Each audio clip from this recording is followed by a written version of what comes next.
This Okay. conference will now be recorded. Okay, calling to order. RAC meeting June 18th, 2025. In attendance, we have Kim, Wayne, Ann, Emma, Melinda, and myself. Absent, we have Kim. Could you list the absentees? So absentees by notice are Irena, um, and Rupal, Okay. and absent without notice is Sam. Okay.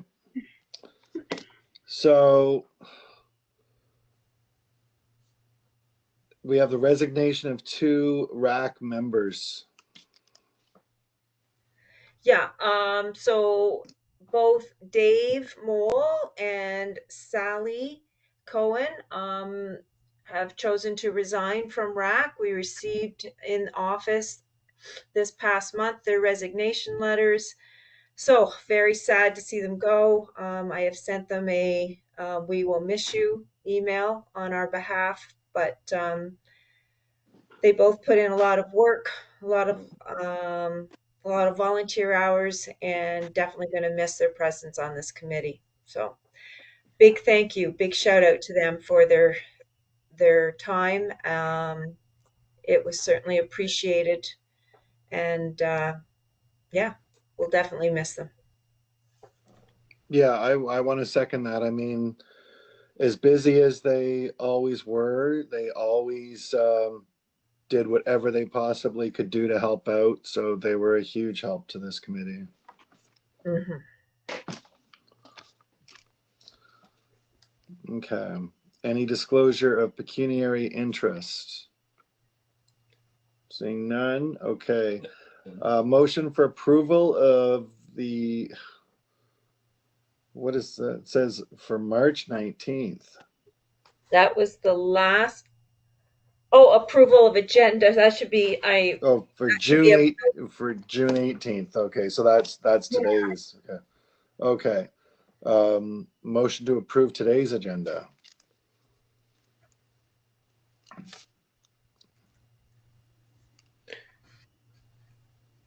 Okay. I'd approve it, but I can't see it. Oh, I on the okay. wrong view? Okay. Or just No, say it or whatever? do you want me to put the agenda up for you guys? Yes, please. Or read it, whatever the easiest for you. Sure, let me bring it I'm up. happy to approve.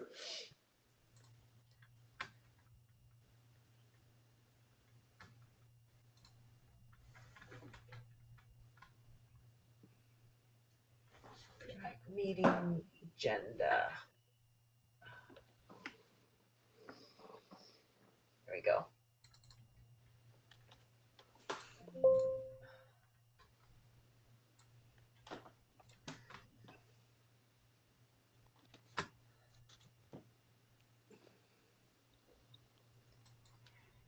Come on.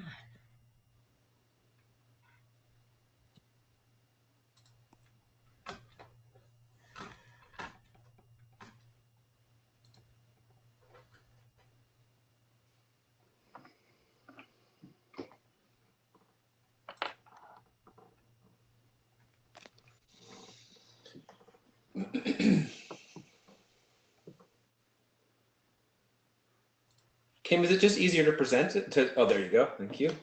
Okay. Okay, I'll give everyone a minute to check that out. Thank you.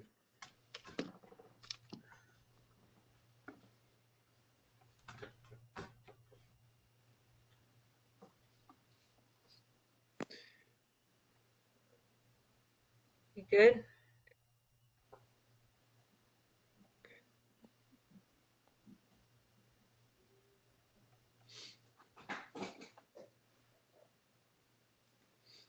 Okay. Motion to approve tonight's agenda. I will make the motion to approve. Okay, second Ann. Okay. All in favor? Yeah. Okay. The review of the draft minutes of our January 15th. Well, that's incorrect too, right? That'll be March 19th. March 19th. Okay. Hold on one second. Has everyone had a chance to review those minutes? They were sent. Let me just. Okay. I could make it. I said no, but my meeting Hello, Rupal. Rupal, you're here. ended. So, yes, my meeting ended quickly, so I thought, okay, let me jump in. Nice. Good to see you. Good to see you, everyone.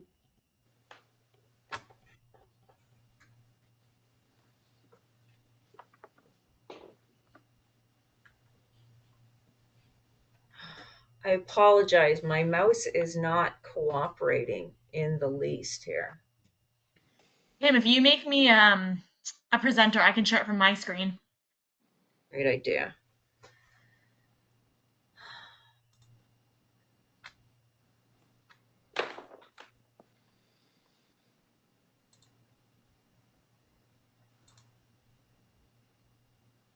There you go.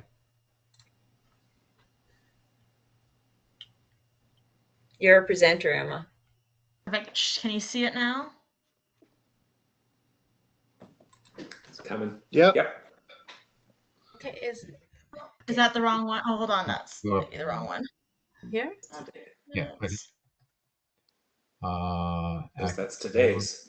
Yeah. Maybe who's talking is what you want, or No, you should. I want it bigger.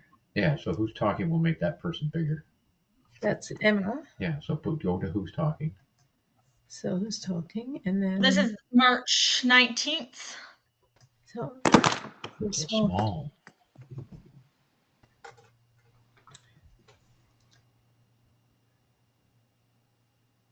I can just quickly go over them in case you can't read them. So the moving of the minutes and the agenda, business arising from the minutes that Kim was going to send out the special meeting dates and special event dates. We had the introduction of new committee members, Wayne, Irina, and Samantha. We went over a Winterfest review and the attendance, as well as revenues and our suggestions next year, such as buying standard hot dog buns. Excuse me 1 second. Anne, were you able to make it bigger? Anne? no, I wasn't able to make it bigger, but now that On my screen, I just put my cursor on the on the document, and I just rolled up, and it's increasing in size. okay, but I can only read like 2 lines at a time. Actually, everyone, I can do myself. If you screen, each one laptop has you can increase your size. Try. I could increase my size. Em, are you able to increase the size so people can read it?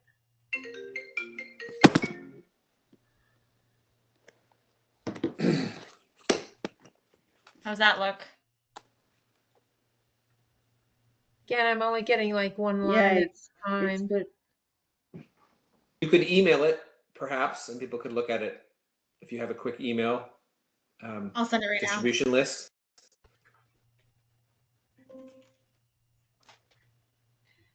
Wayne, just confirming, did you not get a copy? Just because I did. I I'm wanna just make- saying for right now, for people who can't see it, Okay. if they can't find Okay. their email, Okay. it's just a quick Okay, fix. great. Yeah, no, I read it, reviewed it. Okay, great.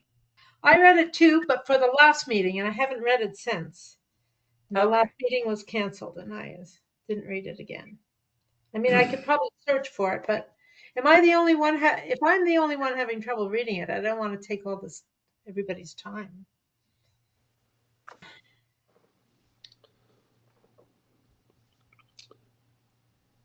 Well, Um, like you said, you read them before for the last meeting, so I mean they're the same did, and ones. I So didn't see we've any- reviewed them. Okay. And I didn't see any issues last time. Okay. So motion to adopt the minutes.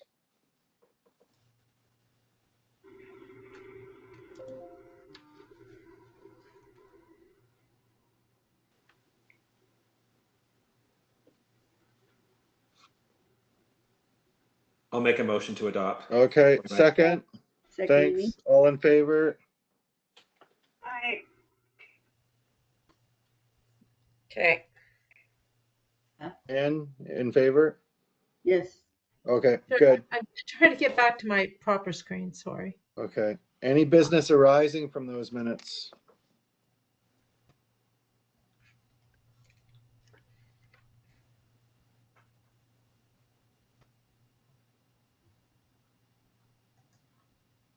Okay.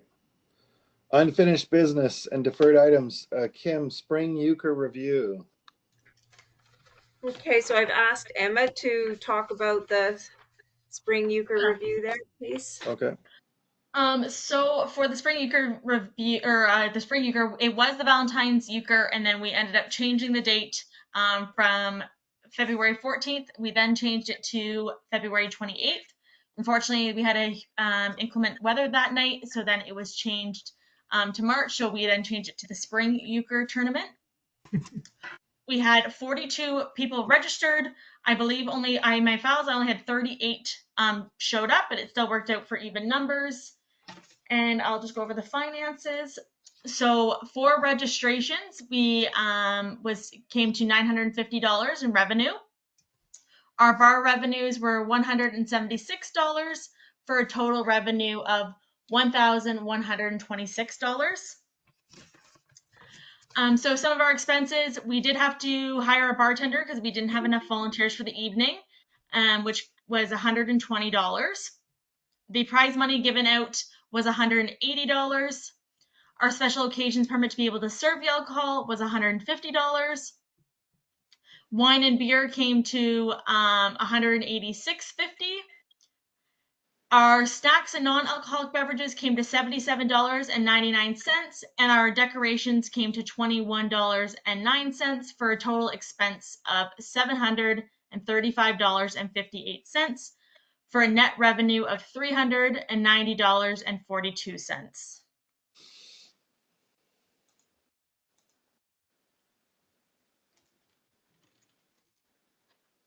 So we came out positive.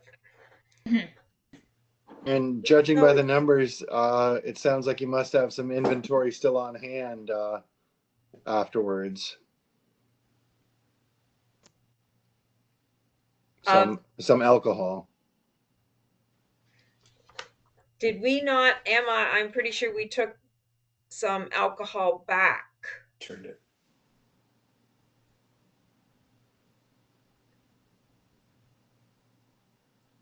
Sorry, I just got Christine to print off the GL. Let's see if I have that.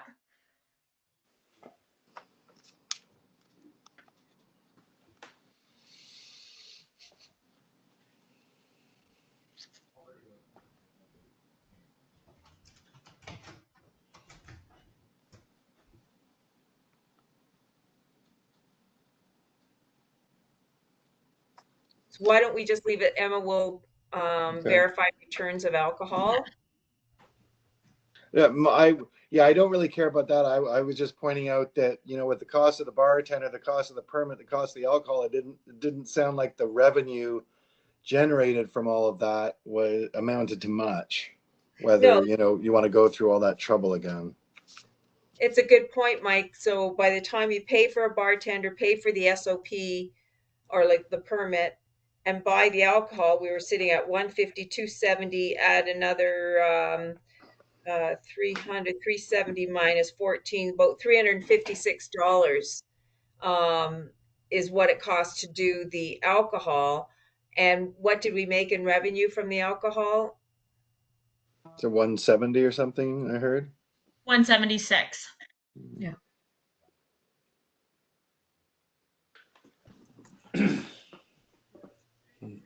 So basically, we lost about $200 by doing alcohol, approximately. And we did talk about before, I remember the one meeting talking about how we were going to just do the one drink because our numbers have been down lately, especially with people being more cautious. Obviously, we don't want people drinking and driving, so somebody's being the DD. We've had more sales in non-alcoholic beverages, and just overall, I know we had that discussion a while ago about just having the one drink ticket, and that being it. But we decided to give this one more go. The thing with the one drink ticket, though, we're still having to spend $150 on a permit. Yeah. there's still going to have to be a bartender on site. Maybe we should just forego serving alcohol at all. Can I Yep. interrupt? Does the bartender just need to be somebody with Smart Serve? So Yeah. it could be a volunteer with Smart Serve, as opposed to which it has been in the past, versus having hiring a bartender. Yeah, if one of our RAC members were Smart Served certified, Yeah. Okay. if any of RAC members wanted to get Smart Serve certified, the town would pay for that training. Okay. So we'll make note of that. If that's of interest to you, please just reach out to me and we'll coordinate that can happen for you. Okay. Make Mono Shine review. So Make Mono Shine, as everyone knows, was different this year. We opted not to do the event and instead to offer the garbage tags to families, Mono families, to come and pick them up here from the office. Three garbage tags were given out, and so and they were given out between for a 2-week period from April the 15th until the 29th of April, which was the week before and the week following Earth Day. And then they could put the garbage out, I believe it was until May the 9th. But to be honest with you, as long as it's got a sticker on it, whenever they put it out, it would have been picked up. We had a total of 26 tags given out to 9 residents / families. So definitely not what we were looking for. We were hoping for a minimum of 150. We had purchased we had obtained enough to do 500. So we certainly didn't get the pickup on the event as we were hoping, or the opportunity. I will tell you, I ran into some challenges with the county regarding the tags, and they were quite adamant that we weren't to be giving out extra tags and we weren't to be doing an event of this nature, and that this would be the one and only year that they would permit us to do this.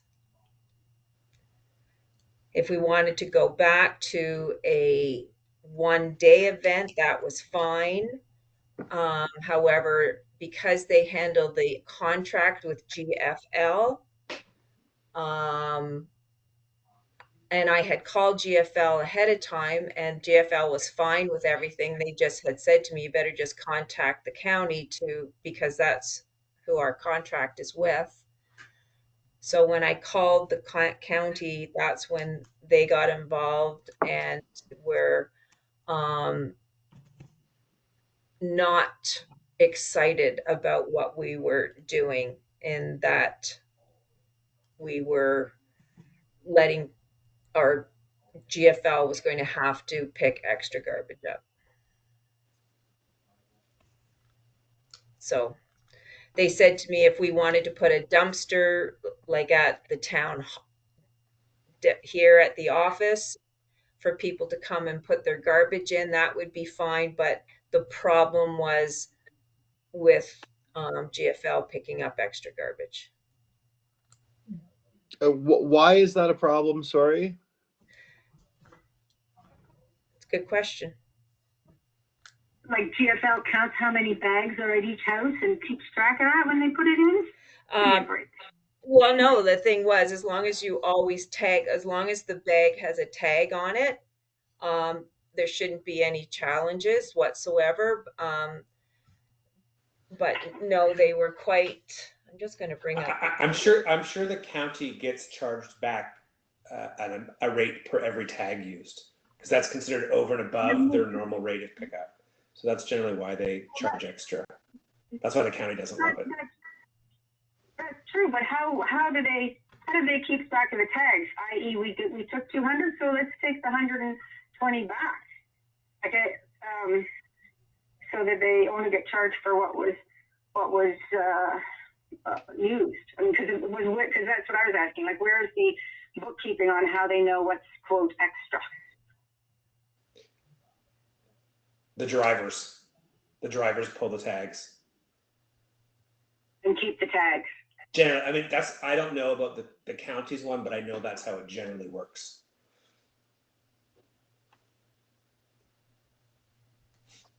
Yeah, I'm just looking at the email chain here.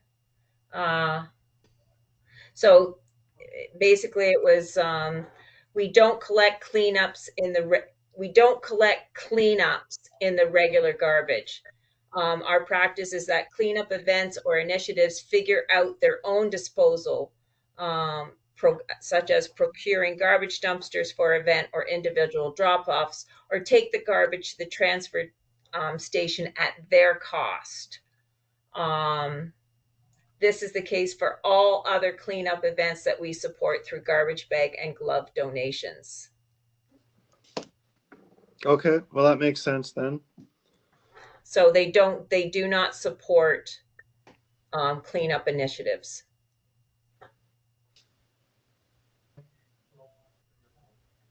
Well, that leave bags here, there, and anywhere, right? They just want the committee running the event to take care of all the garbage at the end. So yeah, I can understand that.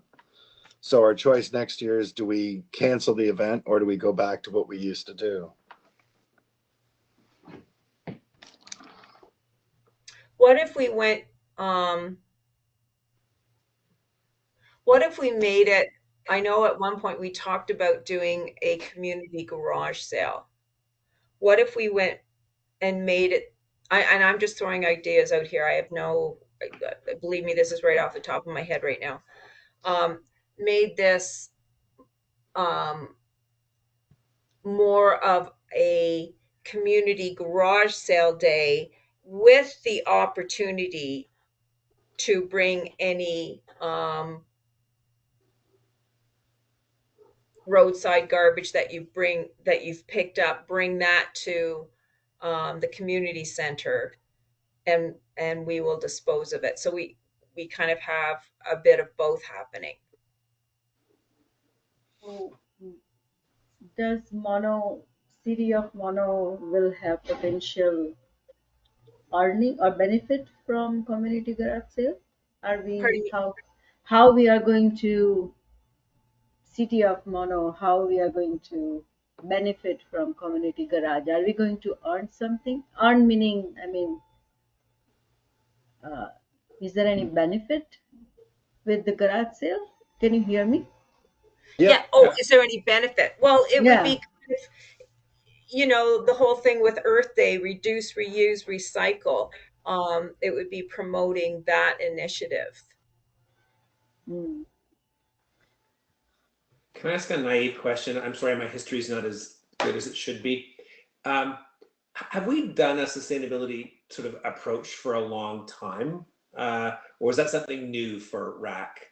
And doesn't Mono have a sustainability? Does that sit somewhere else, anywhere in the Mono council system? You're right. We used to have a sustainability advisory committee. We no longer have one.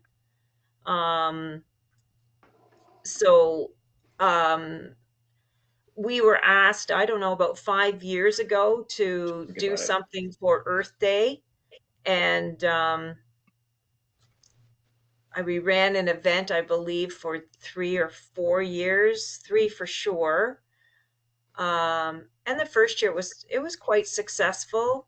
Unfortunately, we seem to always get rained out, which is a challenge. And those, Kim, and during those ones, we encouraged people to do the garage sale thing, and I don't know that it was a success, but remember? Yeah, we did I certainly remember that we only had a few take us up on that, because I think we were more focusing on the Make Mono Shine, like the garbage pickup part of it. I know years ago, I used to do just a community garage sale, and we did it out of Menorah. We tried it at Mono Center, found that we didn't get all that many people, but when we moved it to Menorah, it it it took off. It was great. I think we charged $20 for a spot. I'd have to look it up, but we charged people to have a spot there, and then we did all the advertising, and it was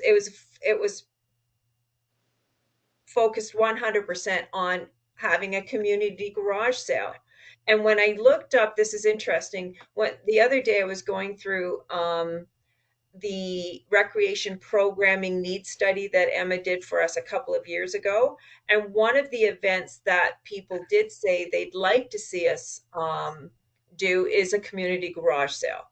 That was in the recreation programming needs study. So I'm just throwing that out there to you as possibly a way to hype up the event a little bit and get some people to, or tell people, yeah. And at the same time, we're certainly doing the Earth Day initiative and wanting you to pick up roadside garbage. And I mean, we can still do the thing where you can just come and pick up. Well, we can't do pickup tags any longer here from the office because obviously we no longer can have GFL pick up anything like that. Not that, so they'd have to bring their garbage to wherever we are. Yeah. So Kim, I'm wondering, was there a reason that the garage sale event that was successful at Menorah is no longer happening? Yeah, good question. Good question. It stopped because it was felt by some members of RAC that a garage sale wasn't a recreation initiative. That instead of looking at it as a community initiative, which is, I think, kind of what, when we first started it, that's what we looked at it as, a community initiative. It was felt that it wasn't, like we were used to, or at that time, the committee members liked doing things like mono on a bike and more active type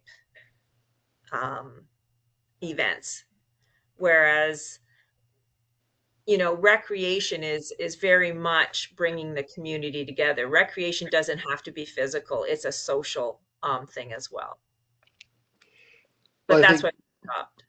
One of the other issues was in this day and age, there's a lot of, professional resellers and garage sale type people that, can, make it more of their part of their business model to attend things like this. So I just don't know, if that's something we want to encourage. But I mean, I'm all for recycling. Some people's junk is another person's treasure type of thing. I'm all for that. But, in terms of getting a bunch of, Facebook marketplace resellers in and, doing a lot of work, like, why bother? I think there's another aspect too. Like, I don't have all the information, but I know of several examples of this. We also have a lot of, groups and charities in the township that do these kinds of large garage sales, and they do it to sustain their groups and their organizations. It's a fundraiser for them. So we also might compete a little bit with that if we're trying to do it. For me, I kind of align, like, I knew, so I'm trying to be careful in my sharing of my perspectives because I'm trying to listen and learn from people. But it does feel like it's some of the previous committee members that it didn't feel like it aligned to maybe our core values or what we're trying to accomplish as much. I kind of see where they're coming from on that. I mean, sustainability and making our township look beautiful and clean is a great goal. A garage sale is maybe periphery to that a little bit. But I think we're going to do these things. I think we have to do live events. Just giving tech garbage bags clearly didn't seem to do it. It did work. Do we think that's important enough to build an event around based on your previous experience? is sort of the question, I think. I like the idea and I enjoyed being part of it. And yes, we were never blessed with nice weather, but I think we have to come up with a system whereby we make some type of competition out of it. Whether it's, Purple Hill versus Island Lake versus whatever, like we have to figure out a way that's going to, encourage some people to step up and be their community leader and raise awareness locally so that we can really make a difference instead of having the same 5 or 10 families show up every year and they're doing a great job, but it's not a large enough event yet to make it worth all the work that we put in.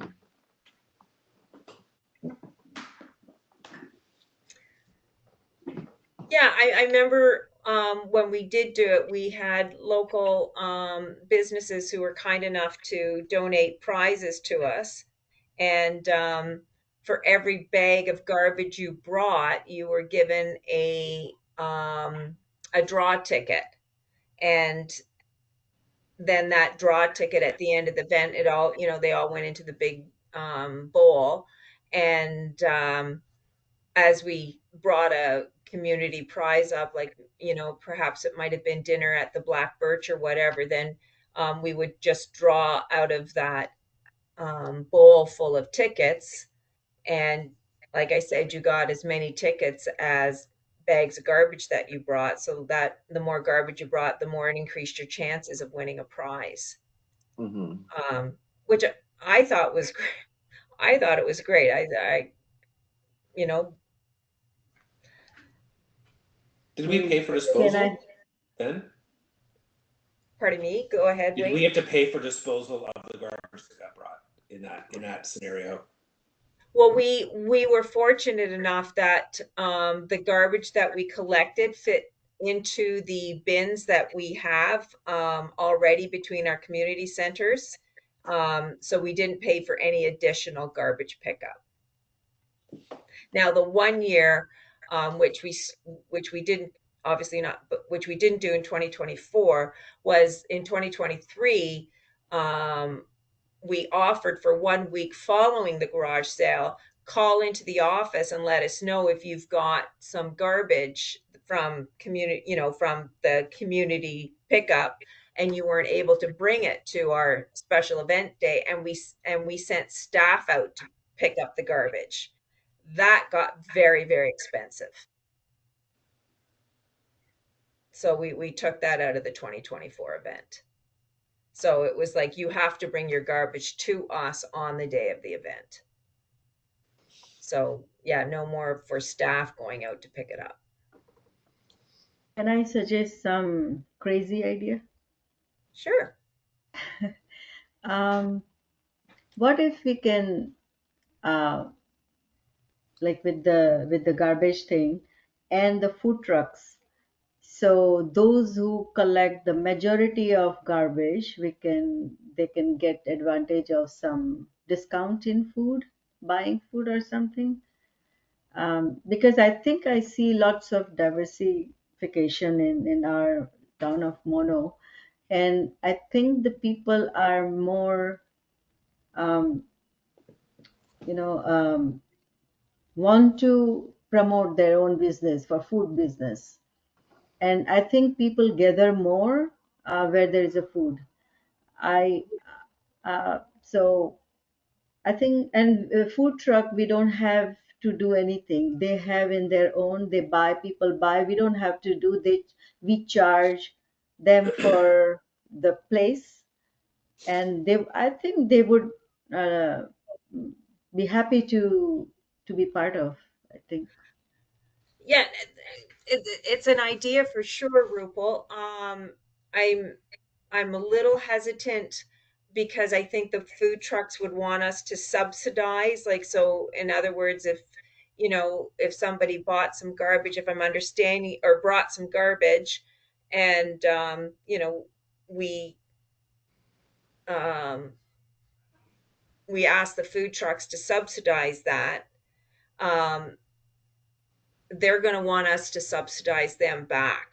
So if they sell a hot dog for, $6 or whatever, and then say, and we ask them to subsidize that by ease 50%.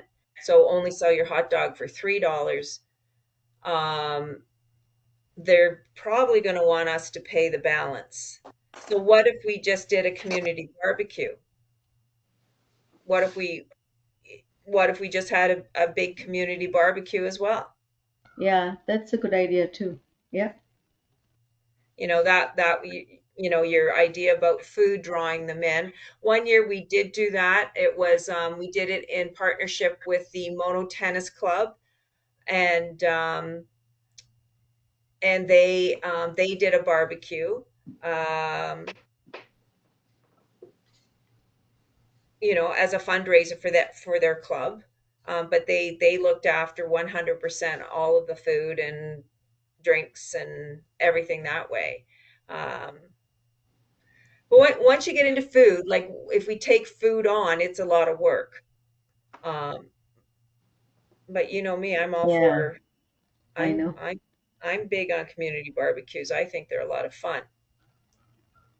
Yeah, no one's going to argue with barbecue. What about the idea of trying a year at Menorah instead of Mono Center? It's an idea, Mike, for sure.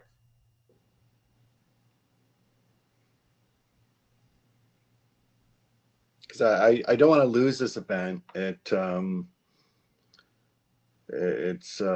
very useful. It's great to see the parents bring their kids out and show them the value of what they're doing. And oftentimes it's the kids now bringing their parents out, showing them that they want to do something like this. So I think we should keep trying to develop a better idea going forward. Yeah, that's What if we had a community baseball game, like at 1 o'clock on that afternoon? Like we do a community barbecue plus a community baseball game, maybe at 2 o'clock, and the barbecue at noon, and um, just turn it into a real event with, maybe we reach out to our local band that's been so good to us and see if they'll Twisted Covers and see whether or not they play, and then try and get a baseball game going. What about that? A community baseball game? I don't know. I think it just confuses things. The more you bring into something, I would want it just to be a cleanup day. That's just me personally, though. Okay. We also need to remember that it's usually crummy weather, which was another reason why. That's true. Why it's either cold and rainy and snowy and unpleasant, or it turns out to be, wow, it's the first best day, and everybody's in their own garden doing their things.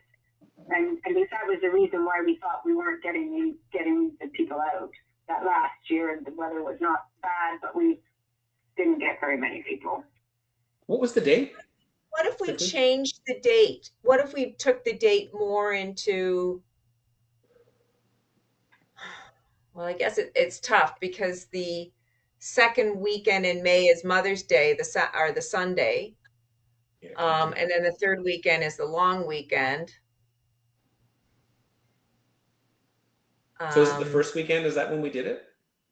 Ben? We always did it, or not always. We changed one year to, because of weather, Wayne, we changed it to the first Saturday in May. So we did it for a couple of years, the Saturday right after April 22nd. And the weather was awful. And then we did it the next year, the following Saturday, and the weather was still awful. I mean, yeah, you don't know. Weather's weather. don't know. That's the problem. But that's why further to my the food truck, because it's all clean. We don't have to people, if it's rains, people go in the shed and eat. Still it's a warm food, so they enjoy, but we don't give discount. Like, for those who highest collect garbage thing. We don't give discount, so we both are win-win kind of thing. Yeah, I'm but not sure. the Rupel, the food truck is going to want guaranteed 200 people minimum, and we can't guarantee that. Oh, I see. Oh, I see. Okay. And I So, think people come out, like, I think food trucks are part of a larger scale event. Yeah. You know, not just come drop your garbage and you know, get something from a food truck. I think they're part of a much larger scale event. I think my intention was to attract more people to be part of this event. So if there is a Because, food, the people, yeah, I think, It's high risk. If they really don't high come, risk. then we're losing a lot of money. So I think that's yeah, true. something you have to build towards Yeah, yeah. over time. All right. Okay. So yeah, we'll just bring this up again in the fall to discuss at a future meeting and come up with an idea, Kim. Yeah, I would have to know, we'd have to discuss with decision made at the September meeting in order for me to prepare budget. Okay. So let's put that on the agenda for what? The August or the September? August. Okay, let's put that on the agenda for August. We actually don't have a meeting in August. We have Okay. Mono Melodies. Our September meeting is the 17th. Which is too late? Nope, that would still Okay. work. Okay, let's put that on September then. Okay, Mono Melodies, continued planning.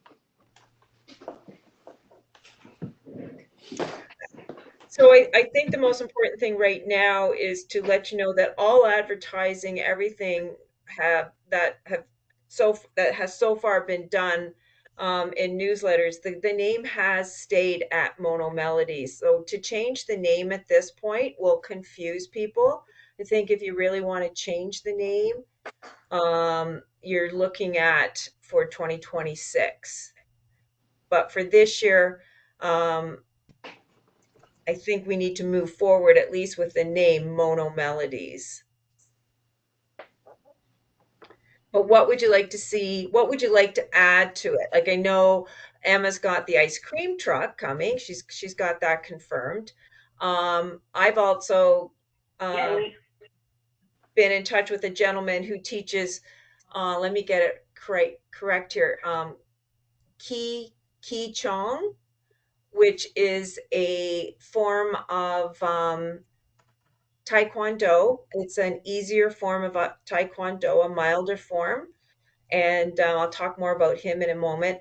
But he said that he would be more than happy to come to Mono Melodies, basically to do a demonstration prior to the music starting, as something.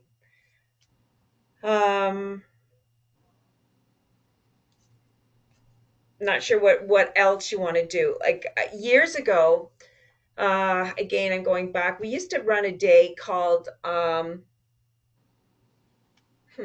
let me Mono in Motion.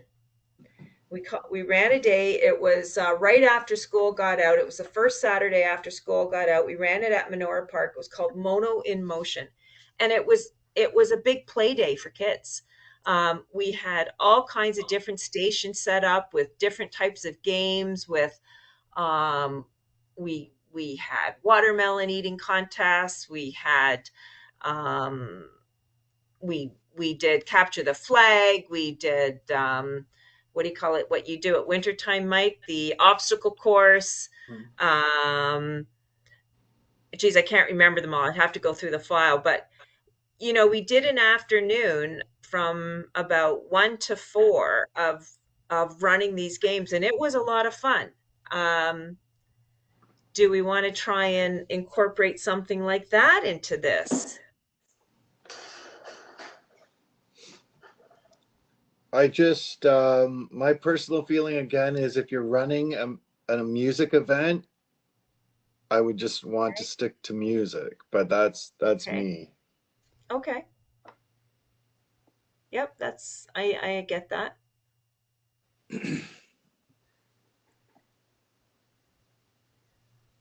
So Kim, outside of, like, I know we did a bunch of brainstorming last time.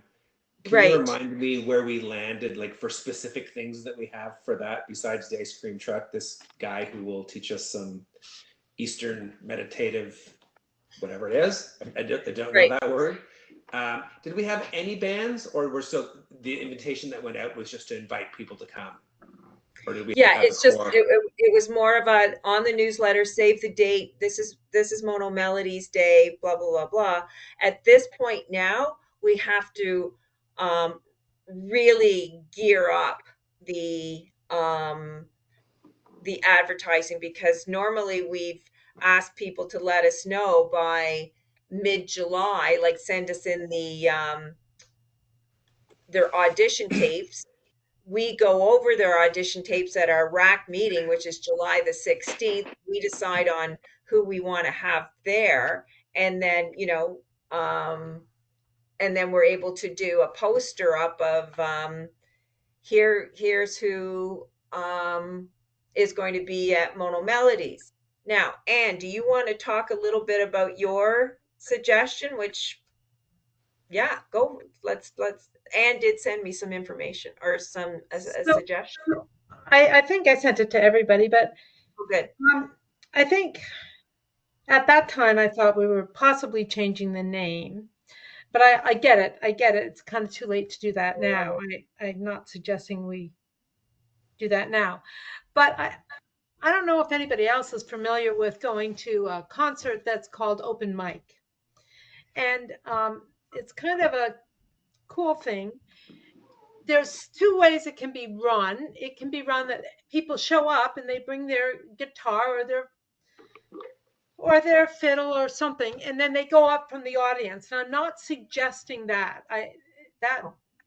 Because you don't know what you're going to get.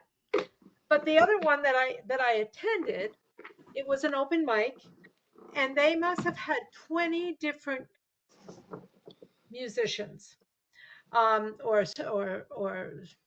scenes. The first two were bands. It was all set up ahead of time, so you weren't waiting. The two bands used the same setup. Yeah. So that was all set up, and it kind of brought everybody's spirits up. It was a little loud for me, but most people liked it. And after that, the other people had registered, and there was a variety of solos and duets and triads. And there was a huge variety, but the really key thing was when one person was performing, the next group was waiting in the sort of at the side of the stage, and as soon as this group was done, boom, they were gone, and this group was right on. There was like 3 minutes in between, and so it moved very quickly, and the person that was sending them on and off restricted them to 2 songs only. There was none of this, oh, everybody's having fun, let's do a third one. That wasn't an option. I just thought that, it was like 3 hours or 4. It was a long time. It was indoors, but I don't think if we have an indoor option, I don't think the weather is a huge piece. There was no drinks, no food, no pets. It was very focused on the music. I'm just wondering, the fact that it was called an open mic, people kind of cued into that. It was a bit of a buzz around, and the place was packed. There must have been 300 people there. I don't know if we would get that kind of a draw. I doubt it. I just think we need to think about how it's arranged. Like we've only done it twice, and I was there both times, and I found it really lagged from one show to the next. So maybe it's partly of the organization of it. Second year it rained. We were inside. That was different again. These are just some of the things I've been mulling over. So I'm just sharing that information. It was clear that some of the musicians were quite amateur. Some of them were playing with their instructor, which was very interesting, especially with the violins and the fiddles. So there was a more advanced adult, and then there was like a 13-year-old that was having her first opportunity to play in front of a group. There was a piano, an electric piano, again with a young girl singing, and that was obviously her voice teacher. So I just think that because of this range of musicians, everything from like kind of a rocky kind of band up to like a 12-year-old with her instructor, I just think we need to think bigger about who we embrace, perhaps. Not that we've ever said no to anybody. We've never said no to anybody, have we, that sent in a tape? No, we always embraced them. I guess the question is, how do we get it out there and make it really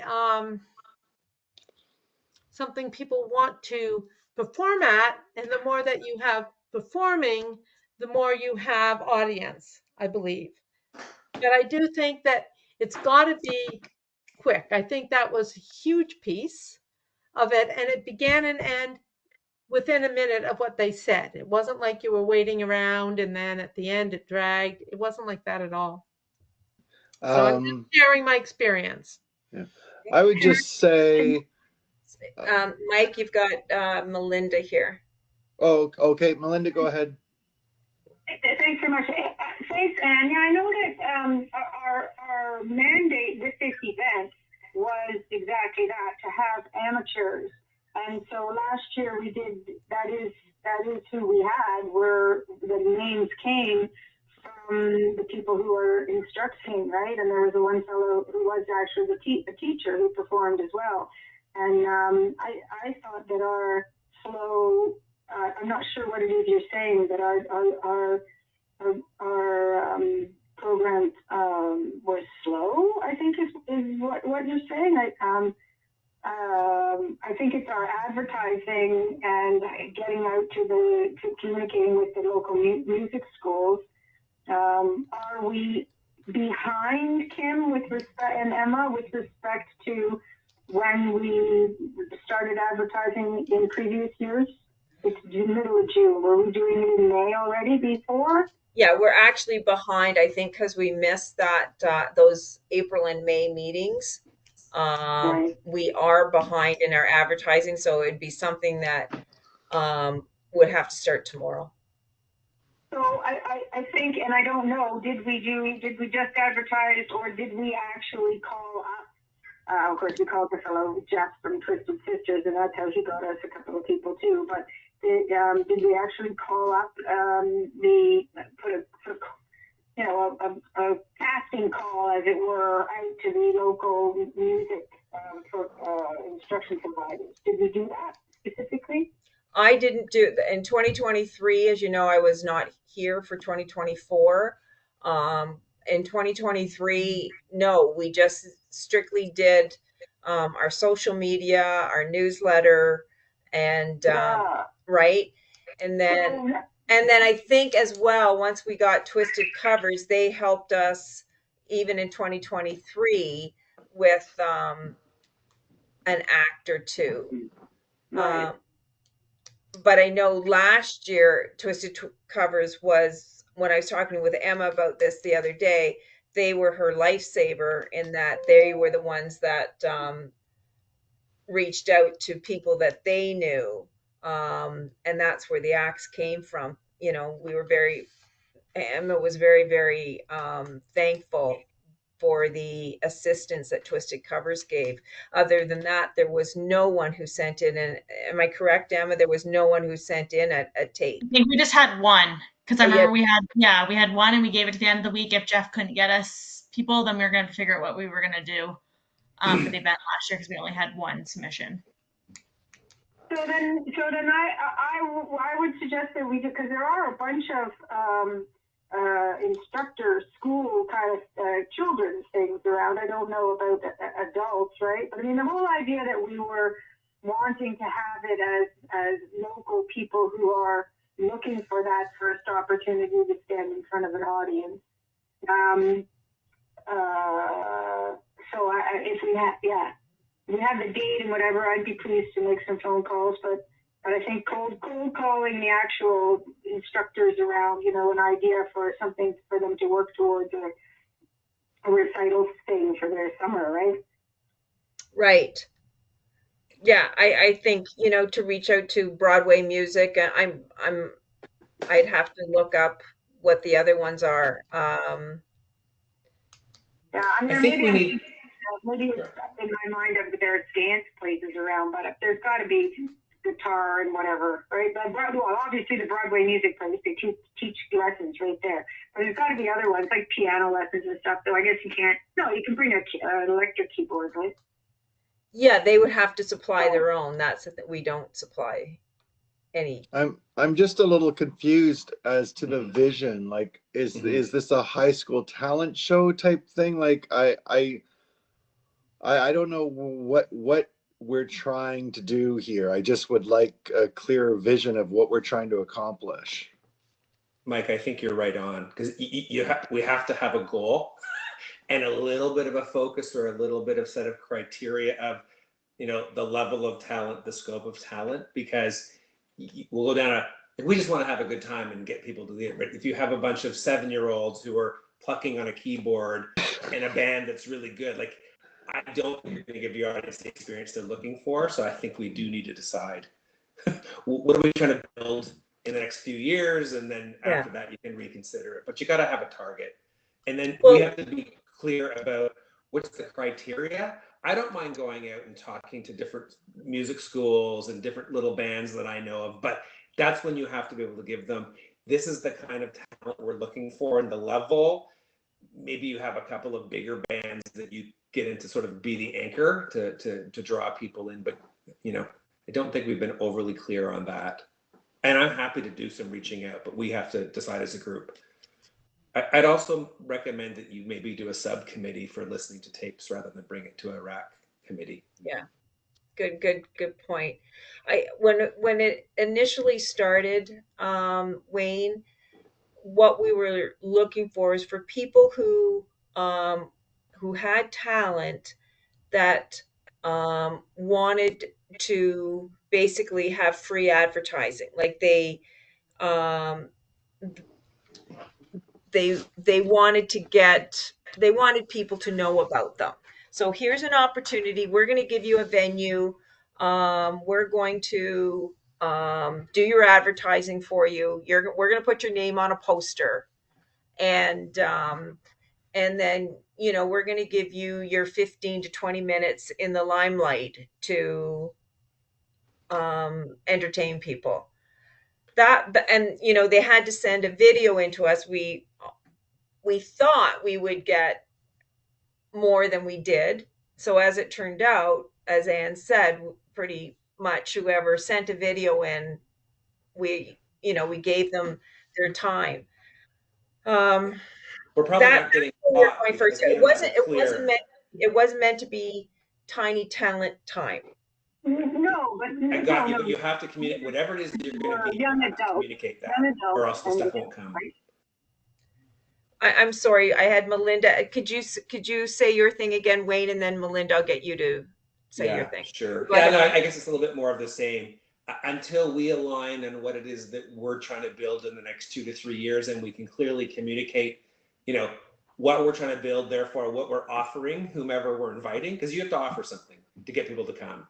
Yeah. And it's got to be clear about, you know, your name in a poster is sort of one thing, but the venue and audience is a different thing. Like you have to be able to, it's a bit of a contract and you got to say, this is what we're giving you if you come. And I think we got to be clear about that. Do we have auditorium in Mono? Do we have an auditorium? Yeah.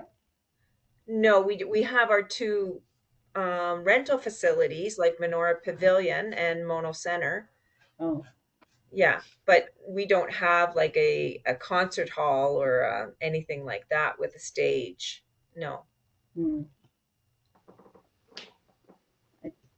I forgot. What's the date of this? I will there's the Hockley Community Center has a stage. Yes, there's a thought. Actually, there's a thought. So there's the Hockley Historic Hall, which we've been working more or less in partnership with. It's the only thing, actually, Melinda, I'm just going to jump there. There's no parking. No parking. Right? Well, and they do some It's open it's mic roadside stuff there. parking. You have to park on the road, right? Yeah. You have to park. There's no parking signs on that road. Correct. There's no. Yeah, and so this road, this facility is located on the Mono Agila town line on the Mono side. Guys, why do we need a stage? I'm just asking. Like, you don't need to have a stage. I mean, it's nice, but you don't really need to. If you want to, if the issue we're trying to solve is there a backup plan inside? But bands don't need stages unless you got hundreds of people. Well, last year with the torrential downpour, we moved into the Menorah Park upstairs room, and it was lovely. Yeah, it was lovely. They put it set up in front of is it a fireplace there or whatever? The brick wall. Brick wall. Yeah, and it was a terrific, I thought. And the year before, when we sat outside and had the picnic, and the teenagers came with their guitars, and that one adult with his guitar, and then of course the Twisted Covers. I think both events have been a success. The idea is just to grow the audience, I think, right, and the opportunity for more. And I think the adolescents. I wasn't thinking about 7-year-olds, but from the music schools. But the music schools teach all ages, right? So you want somebody close to adulthood. Just a quick thought of like we can tie up with Kara Bram, Kara Saga, like this, so we can have a Kara Mono or something. I don't know. This event, the Kara Saga, Kara Bram, so they give an opportunity to the artists to perform on the stage, so that we can give an opportunity, anything, like not any singing, music, dancing, anything, so we can expand our talent. And then it's a multicultural, people would love to come, and then there is a food, then the vendors also, if there is an auditorium, the vendor can sell their thing, and we can charge for the place, for their, like the earrings and the jewelry they can send some scarves and so many things. So we can oversee them, we don't have to do much. So we can tie up with Kara Bram and Kara Saga, who are organizing, if they can marketing for us also, the Kara Mono. I don't know. I'm just giving the name. Okay. Would it be something that Rupal, I know you sit on the DEI committee. Yeah. Do you think it would be something that committee would be interested in participating in? What's the date, guys? What's the date? August 10th. Yeah, there is normally in July, the Kara Bram Kara Saga, June end or July beginning. Aren't they extensions of Caravana? Those events that you're talking about are extensions or bedroom events. What do you call them? Arm's length events from Caravana, are they not? Yeah, it says Brampton's, Carabram is Brampton's Multicultural Yeah. Festival. And then Kera Saga is the Mississauga Festival. Sure. Maybe that's an interesting future consideration as opposed to this year.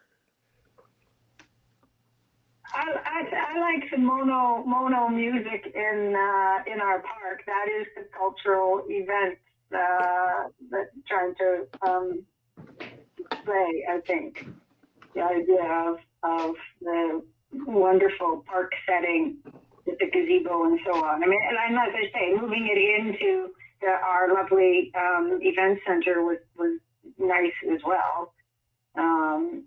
But just as a music performance, I think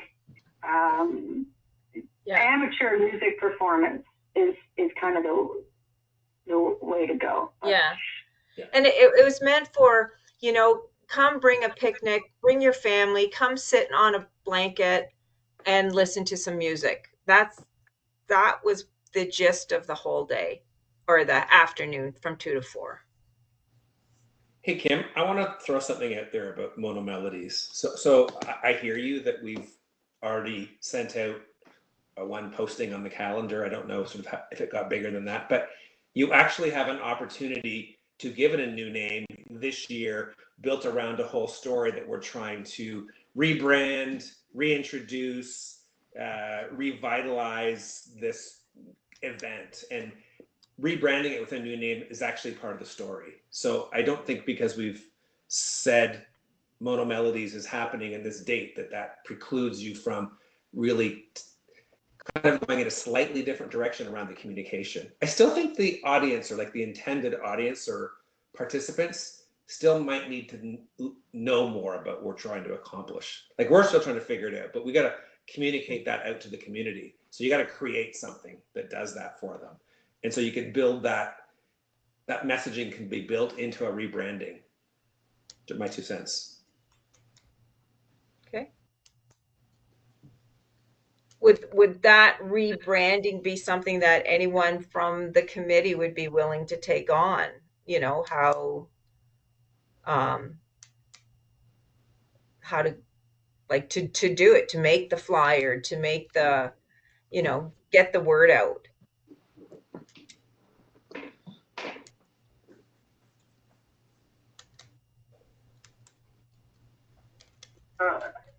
I'm a little puzzled about wanting to rebrand something that we've only done twice, and I think each year has been an improvement on the other.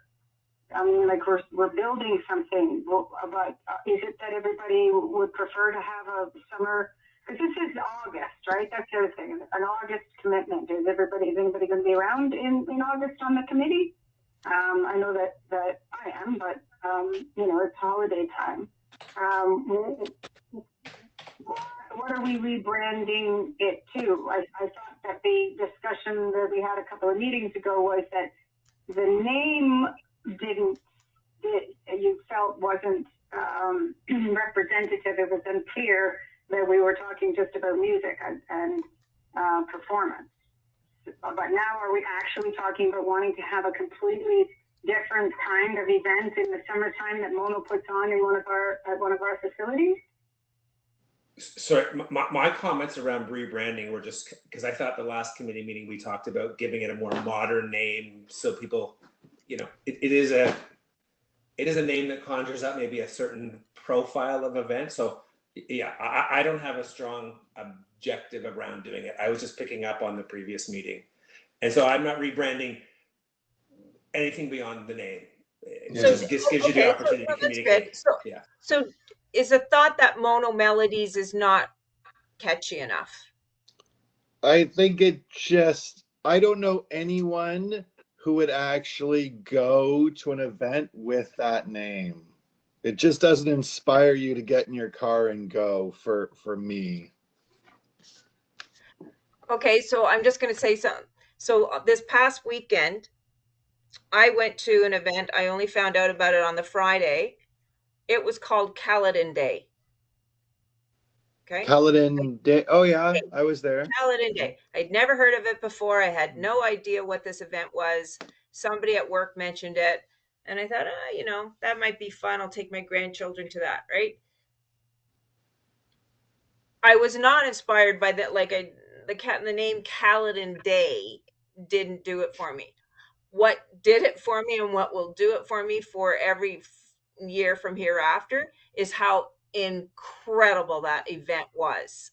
Now that took a town to organize, let me tell you, but they did have at this event, they had amateur talent on one of the stages, and they spent a lot of money on this event, the town of Caledon, but they had a full-blown stage that they brought in, and I did not realize that this was the amateur stage for the talent. It was that good. The performers were that good on this stage, and then in the evening they actually brought in the Strombolis, the Western group, country Western group. Whole event was free. I mean, I'm not saying, like, believe me, this event took an army of people to organize, and it was absolutely phenomenal. But when I go to the name, when I hear the name Caledon Day, unless somebody here at work had told me about it, and then I came back to my office, I Googled it, and I went, oh, that looks kind of interesting. The name didn't do it. The event has done it for me. I won't miss it. I will never miss this day. Like, I mean, I will try and make sure my calendar is booked. That's how good it was. So when you say, like Mike, when you say, well, I wouldn't go to Mono Melodies because it's not catchy enough. I So honestly, I thought Mono Melodies was a great name. I thought it depicted what we're trying to do with, oh, that's a music day, melodies. sorry, I'm just saying, when I'm around the breakfast table with the kids and I want to do something with them, and they're listening to me, if I said, oh, there's something called Mono Melodies, they wouldn't react well to that, and I would not be able to bring them to something like that. How about Mono Beats Festival? BEATS, Beats. Mono Beats. Mono Beat or Echo Mono or something. Oh, Beats, Mono Beats. BEATS. Mono Melody and Beats, I don't know. Or I think, I mean, building it, we're just going to have to put on one heck of a show year after year, and, you know, build that way. I mean, yes, we can rename it, but we just have to find a way. Like you said, the talent at Caledon Day was off the charts. So we need to find a way to bring in some talent. And that's why, like, I think it's amateur talent. We give an opportunity so people will come and we'll have more participation. But we give it opportunity for amateur artists. Now this Caledon Day had a lot more than just music. It wasn't, and you know, when I looked at how many people were sitting and listening to the artists, maybe there were about 20. How many people were at Caledon Day? At that point, there was probably 500.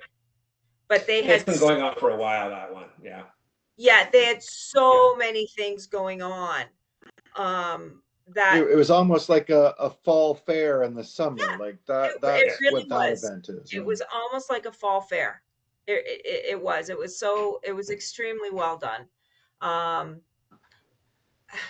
You know, whereas we're taking just a very small part of that. Just the whole idea of Mono Melody Day was just strictly, you know, it wasn't to run around the park or anything. It was just to come and bring a picnic basket and enjoy some talent, some people singing and playing guitar or whatever their musical talent was. What if we just called it Mono Music? Mono Melody I threw Rewind. some names in an email the other night too that I Mike asked it to brainstorm. I threw a bunch out there Oh, okay. for you to look at. Mono melody rewinds. Rewind. So are we, I think we need to make a decision. Are we just going to go for music this year, which I think that's kind of the direction, right? And think about other things later. Is that what the committee wants to do? That's what I Oh, think. here we go. Okay. Oh. Okay, so I don't did know if any of everyone? them were any good, Wait. but I just try to make it a bit more modern, edgy, so that Yeah. a young person might hear it and go, "Oh, that could be interesting." Mono, music, and mingle. That was my last one. I like the earlier ones better, but Okay, I'm going to read these to everyone. I'm going to read these out. Like Summer Beats of Mono. Mono's Summer Beats. Mono's Summer Beat Retreat. Mono Summer Jam. Rays and Tunes in the Park. Mono Music and Sunshine Bash. Mono Music and Mingle. Wayne, I think they're great. Love that you sent this. Wayne, what is your favorite on that list? I kind of like the first one or two, but I don't know. It depends if you want to just have mono in it or the park in it or whatever. But I just think they're all kind of younger sounding than. Yeah, mono. they Definitely. Yeah. They are. Summer Beats of Mono. Okay, I'm going to throw that at you guys. I like Mono's- it. What do you guys think? Yeah, I like it. I like the summer beats. I think your thought that is more youthful. I totally agree with you. And we're guaranteed to get sunshine and no rain that day if we call it that. Yeah. We're definitely guaranteed to have summer. I don't know whether. So look, guys, I don't mind putting some extra time into this not on my own, but outside of the committee meeting. Like, I still think we need to commit to having a little tighter communication that we're sending out to the communities. Like, this is kind of the scope of this program. Here's who we want to show up. This is the experience you're going to get, whether you're a participant or you're an audience. I think telling that story in a kind of a fun narrative could be good. I don't have the ability to put that onto a poster or communicate it out through digital media, but I'm happy to help create that if you guys are interested. We are very fortunate in this department to have two staff members that are very good at flyer design. So if you were able to give me what you think should be, like, obviously the name, the location, and we need two flyers. You need one for those people who want to possibly participate, or you can turn it all into one. Yeah, I think you can just have one that speaks to everybody. Maybe it's just you're going to send it out in different places. And I also don't mind volunteering to call a few. Like, are you guys interested in also having a couple of maybe higher level, very amateur bands, so that you've got like some core? Like, you had said you had somebody last year. Because I think if you have two or three like that, and then you bolt on some of these younger acts or greener acts, then the participants, didn't have to groan through their own kid who's maybe mediocre. They got something else. 100% we would be. That's exact. You're hitting the nail on the head of what. I mean, there's the gentleman out of Hockley. I forget his name right now. I know him so well, but his name's escaping me. And he does a lot of community work, but he has a very high level voice school. And Daniel LaBrache. Nope. No. But I know him too. No. Oh my gosh, it'll come to me probably when this call's over. But we've used them a lot at the Relesi Cemetery annual service, and he brings his talent, which are phenomenal. Wow. To give that, like, they're spectacular, phenomenal. And he always tries to showcase them, just to give them a little bit of opportunity, not just to sing at school, but to sing in front of other people. And these guys are spectacular. So I think reaching out 2 or 3 different places, and somebody else mentioned the music schools. Again, I think you got to communicate to the music schools, like, this is kind of the level we're looking for. So somebody who's ready to,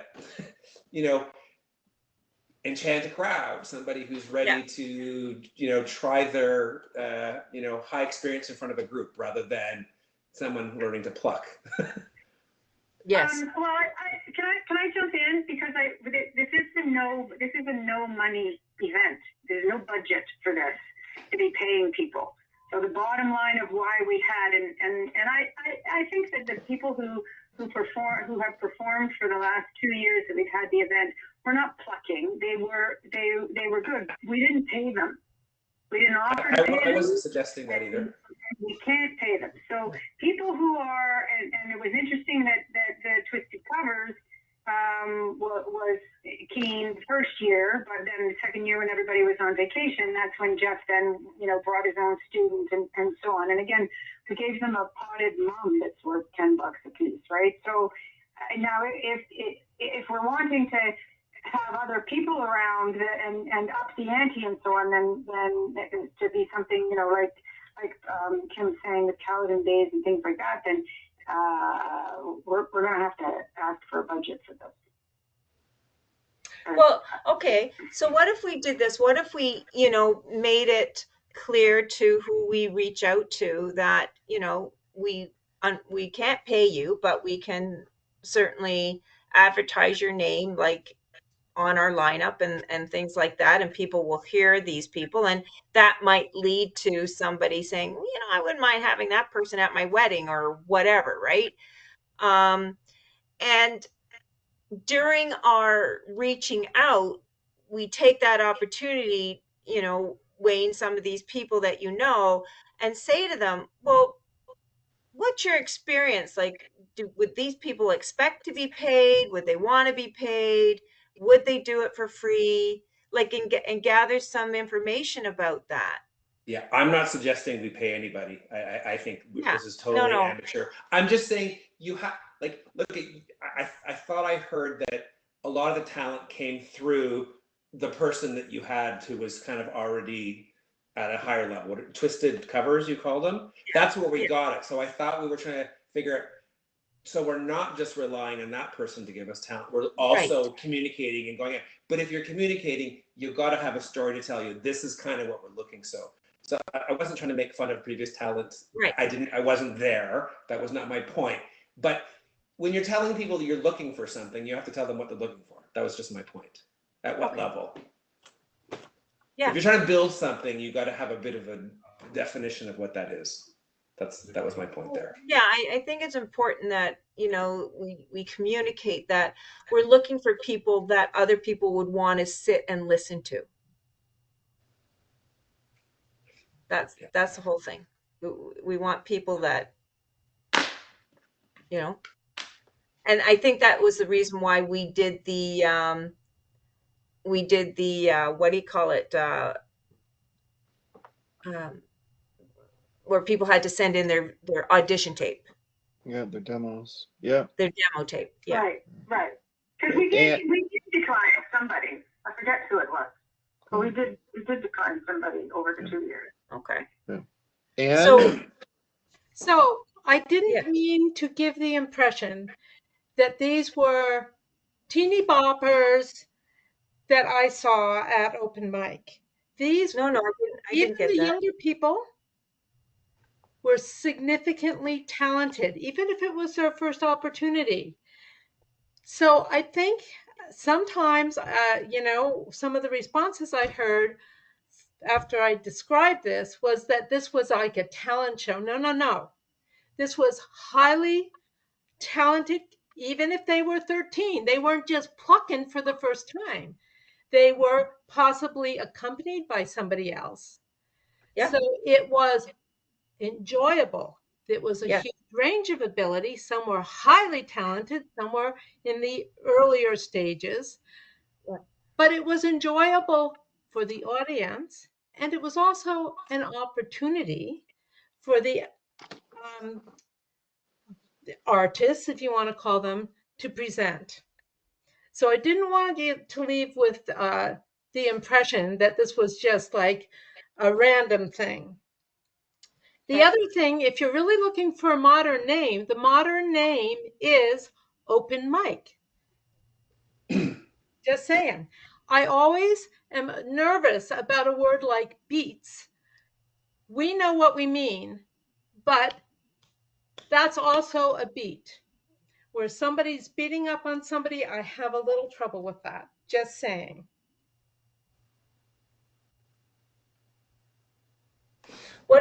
So what if we were to do something, the advertising, like Summer Beats of Mono? Come on out and join in on our open mic platform. What if we did something like that? Yeah, I think it's contextual, right? Yeah. And again, you have to So that we define get the word open mic in there so people understand. You would have to give some explanation, because I think you said, Anne, one of the ones that you went to is like the traditional open mic is you get an open mic, so you get your turn, you just show up with your guitar, versus the other one that you saw, which is it was pre-scheduled. So you have to be clear on that. Open mic traditionally means just bring your talent, you get your moment on stage, which is not what we're doing. that there are both ways of thinking of it, and you're correct, Wayne, and I tried to clarify that there was the audition aspect. So then it's quite clear that you can't just come with your guitar and hope to jump up there on the stage. Right. Okay, so in the interest of time, I know, Mike, that you had told me Yeah, I've asked the kids for an extension, so because we've still got a lot of things to go through. We're just going in circles here with this. So how do you want to move forward? Do you want to create a subcommittee?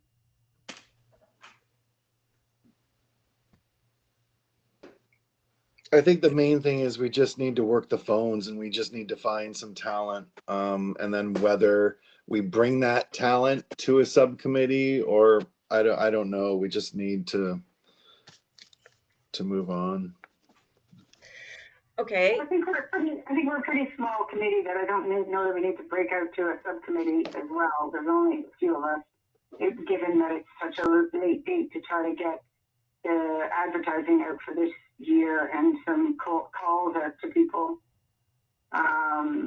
So who wants to volunteer to make some calls so that not everybody calls the same people?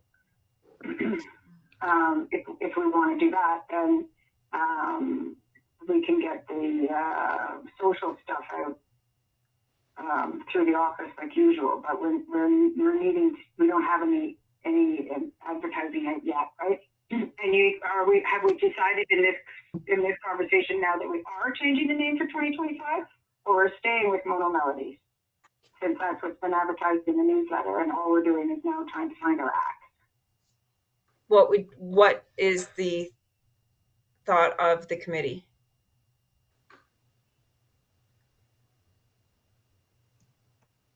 I personally like Summer Beats or Mono Summer Beats. I like that. But I mean, I'm neither here nor there at this point. I'm just worried about, how we're gonna find the acts mainly. Yeah, the big thing now is to get the word out. I'd love to have a flyer designed so that or some pointers made up about what the day is all about, and so that when you make the phone calls, everybody's saying the same thing.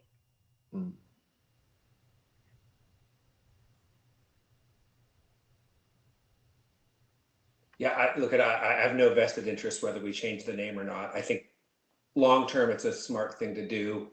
When we do it is not, maybe so germane. And I'm happy to help in any way you want.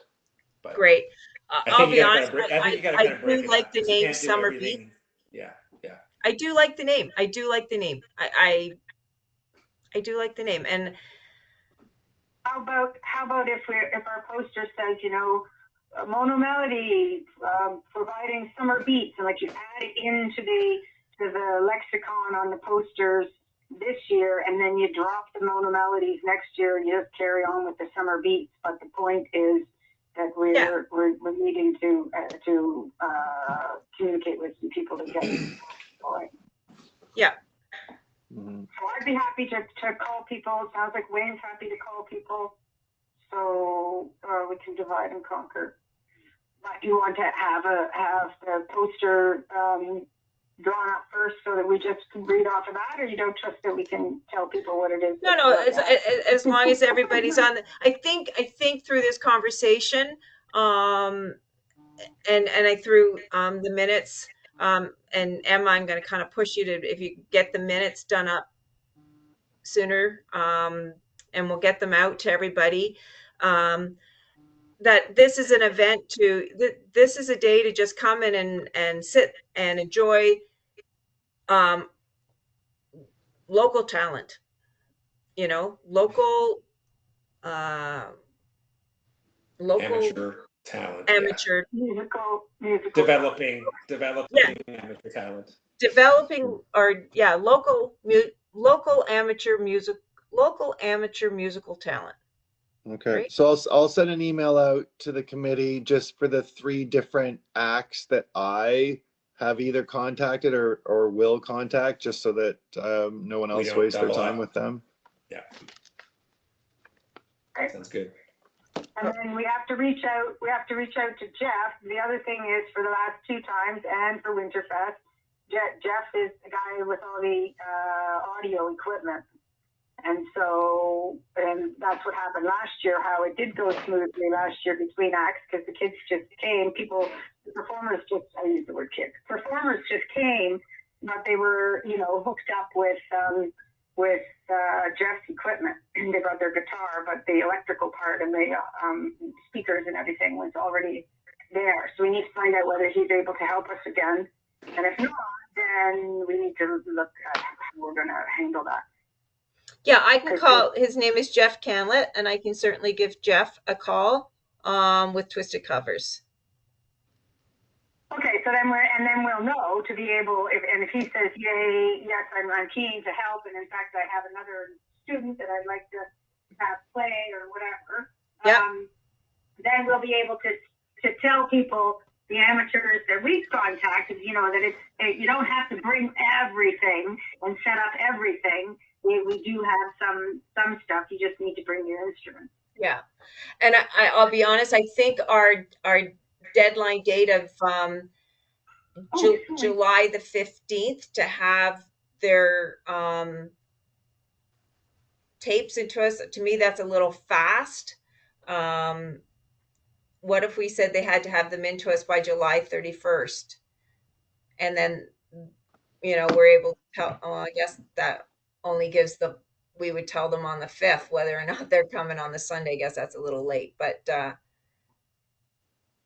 what if that's probably okay. 2 weeks to the event. 2 weeks? Yeah, 2 weeks to the event would be. Oh gosh, where's my? The 3rd is July, right? It's the 10th. Yeah. Right. 3rd would be July 27th is 2 weeks to the event. What if we ask them to have their tapes into us by July the 25th?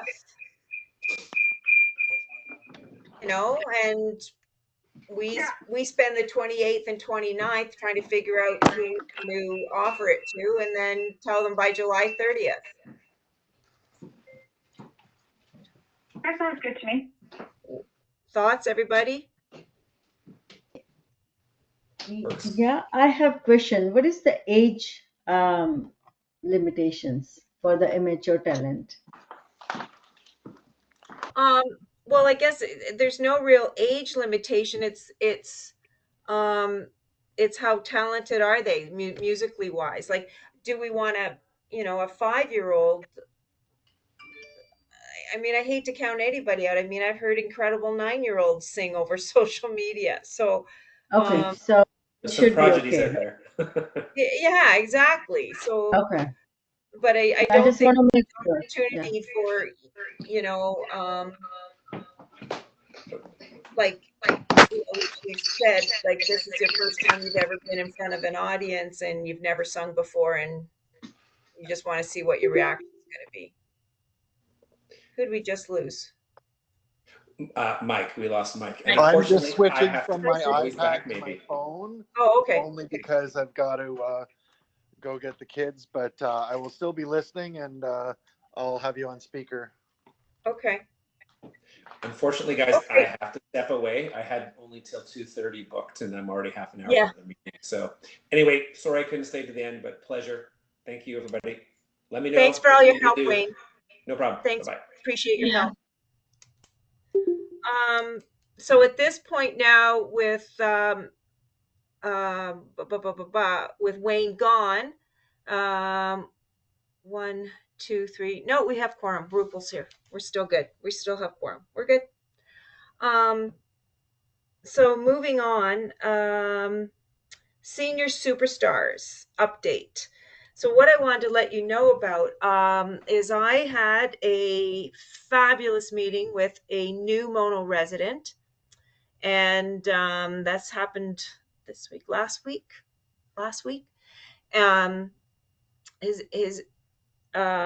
He's been here now since about January, February, and he is an instructor of Qigong, which, as I mentioned earlier, is a form of Taekwondo. He also teaches Taekwondo. And he has reached out to us because he heard about our Senior Superstar program. And he wants to share his talents of Qigong with others in the community. And not wanting to be paid for it, has agreed to teach 2 classes per week at Mono Center, Tuesday evenings and Thursday mornings. It's a program that is geared more towards seniors and those who are professionals but who sit a lot in their career. So very easy. It's a very easy stretching type program. He taught in Vaughan before coming to Mono, and he has forwarded all his credentials to me, and he everything checks out in that regard. So I'm really excited. I'm really, really excited about this individual. He's offered to do free classes, 4 free classes for us in August, which, I mean, all of his classes are going to be free. But we spoke a little bit about offering, like, doing this program on a totally free basis. And we both felt that if people aren't asked to put some money forward, then they don't commit to showing up. So, and plus there's the back end fees for administration of this type of program, where we would have to take registrations and do advertising, and there's the space at the community centers to have it run. So not that we want to charge a lot. The fee hasn't been thought out yet, but it would probably be similar or less to what was charged for the yoga program. And people certainly didn't have a problem with the fees for the yoga program. Yeah, so I'm really excited about this. So I just wanted to let you guys know about it. I will be sharing that with council as well on Tuesday. And we'll obviously be doing posters up for it. And yeah, yay. One of our, we believe it's that's great. Work. The Senior Superstar actually, it looks like it's going to work. And we still have the other individual. She's still very keen on wanting to do a program with, just basically whatever, if you want to come and read a book, if you want to come and do your knitting, if you want to come and, just do some art, a place to do artwork, that we just offer a place at the community center on a certain morning or afternoon per week. And, you can come out from 1 to 4 and you'll have some space and you can just come and do your thing. And she's offered to come and be the person to coordinate that. So I think we've got slowly we're getting some things going. We're going to be doing additional advertising for it. I know Emma has she gave me a whole list of all of the times that Senior Superstars has gone out. She gets concerned that she's inundating the social media page with things from the recreation department, but I'm fine with inundating our social media pages with our events. They do say that you have to really repeat, Yeah. send out more on the social media, because not everybody it doesn't all come up for people unless they're purposefully following and looking at your account. It won't come on their feed or whatever. But so I know I worry about that too. But apparently, if you don't do it, then people don't know. Oh, I didn't know. It's like, what do you mean you didn't know? I put it on the social media. But you have to keep putting it, putting it out there. So yeah. Well, speaking of which, I just wanted to say that yesterday when I searched on the Town of Mono site upcoming events and under the recreation tab, I did not see Mono Melodies on the list of coming events. Yeah, and that's strictly that's because of me. I asked Andrew to hold off because of the name challenges. Okay. Okay, so now that we've kind of straightened that out today, I will be working with Andrew or Emma will be, one of us will be working with Andrew to really start getting this hyped up. And are we good with the same format, like from 2 to 4? Is that enough time, or do you feel that it should be from 1 to 4 or 2 to 5? Just jumping back there for a minute. What did we have before? Wasn't it 2 to 4? 2 to 4. That was enough. Just try to fill. Okay. We'll stick with 2 to 4 then. Okay.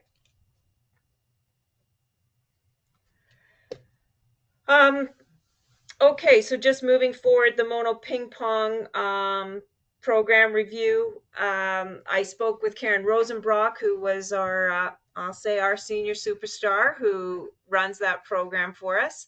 And that program finished at the end of May. We charged $30 for people to play ping pong, have the opportunity to play ping pong from February through to the end of May, once a week at Mono Center. We had 10 people register for the program, and Karen said that was pretty popular. Like, they always had the 3 tables going. We have 3 ping pong tables. They always had 3 ping pong tables going. We talked about how we could make it bigger and better, and she said, that next year she'd like to start the program right at the beginning of January, as soon as school starts back up.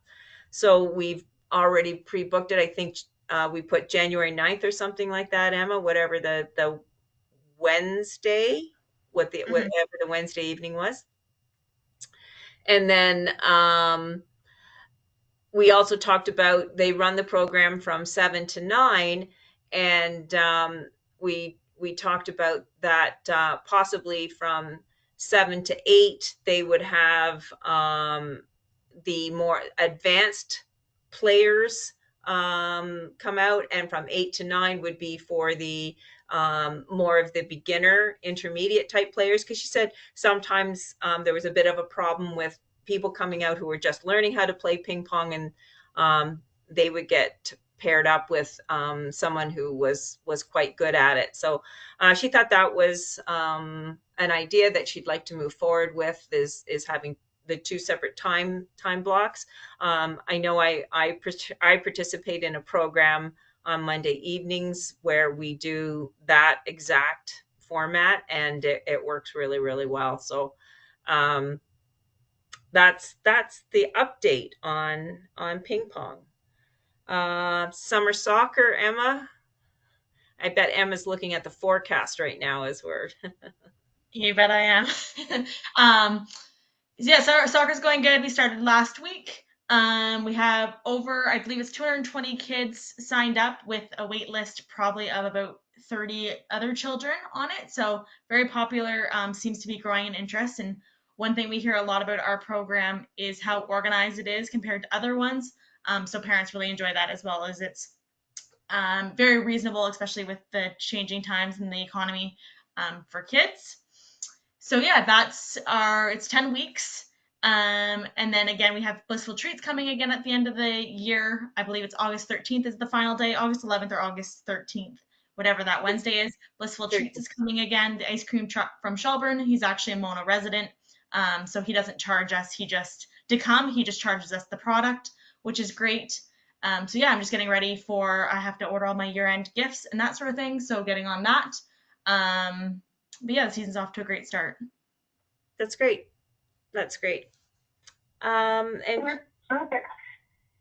And then Emma recently ran a Home Alone course. She does this course for us once a year. She's a certified Home Alone instructor. She ran this course, what was the beginning of June? I think last Friday? June 6th she ran this course. So Emma, I'll let you bring them up to date on that. Yeah, so we had 21 kids registered, and that's our max number. That's what SOS for Kids recommends per instructor. So kind of run it like school a little bit. They give us all the materials. So we sit down with the kids to go through the materials, have a lunch, have a recess. We have it at Menora Park. So we have the park land there, so we're able to take the kids out to play some games. And then all the kids leave certified to stay home alone. And then coming up next Friday, we have our babysitting course. This will be the first one we're holding. I just got certified to do that one, so this will be our first time, and we are sitting at, I believe, 15 registrations, so we have about 5 more open spots to go. And Emma had a full house of 20 registrations, actually 21 registrations for her Home Alone course, and we received 2 very nice emails from parents following the course, commending Emma on the course that she puts on. So yeah, very. Where do we find this more information about this on Mono website? Yeah, it's on the Mono website on the main page. If you just scroll down under recreation events, the Home Alone one will be gone because it's over, but the babysitting course is up there with all the information. Okay, thank you. I think at this point, to do the review of RAC annual events, is there room for more? Mike, do you want to do this? Do you want to put that off? Do you want to defer that to July? I think we should probably defer it because I would like Wayne's input as well. Right, and we're missing Irina this afternoon as well. So, and in the interest of time, it's 3:16. I know that we started late, but we've almost hit the 2-hour mark, even with starting at 1:30 to going till 3:30. And I know Anne's probably eager to get in her pool. So, Anne, turn your mic on. There you go. I think we were scheduled for 1. Some of us have been sitting here since 5 to 1. I think there's sufficient time, whether it's the pool, if it's preparing dinner, working on the garden. I think we've put in lots of time. You sure have. Appreciated, Anne. You were right there for us. And I know Emma's eager to make a decision. Emma and I have to think about whether or not soccer will be going through this afternoon based on the forecast. So anyways, let's do that. Let's defer number 4 then. We'll put that on the next agenda. Does anyone have anything to add for the agenda for July at this point? Do you have if anyone has any items that they would like on the agenda? Okay. Upcoming events, as Emma said, babysitting June 27th, that course. Mono Children's Soccer is June 11th to August 13th. Again, if we have a rain out day, we have made room in the schedule that we can go to the 20th. So we do offer makeups for rain out dates for as many as we can.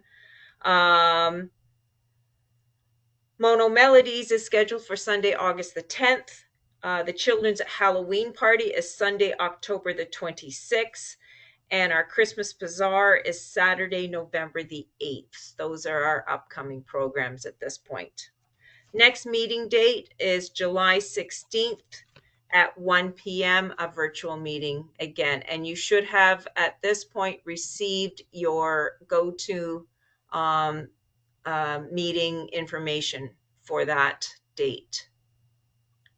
And just to add to the Christmas Bazaar, that registration will go live on July 2nd for any past participants or past vendors of last year. And then 2 weeks after that, it will open up to the public. So that will begin before our next meeting. So just a little update on that. Okay. All right. So with that, I think we should have a motion to adjourn. Okay, motion to adjourn. And Mike. Okay, thank you. Okay, thanks everyone. Really appreciated you being here today. Good discussion, great discussions about a couple of those topics. Okay. Okay. Take care, everybody.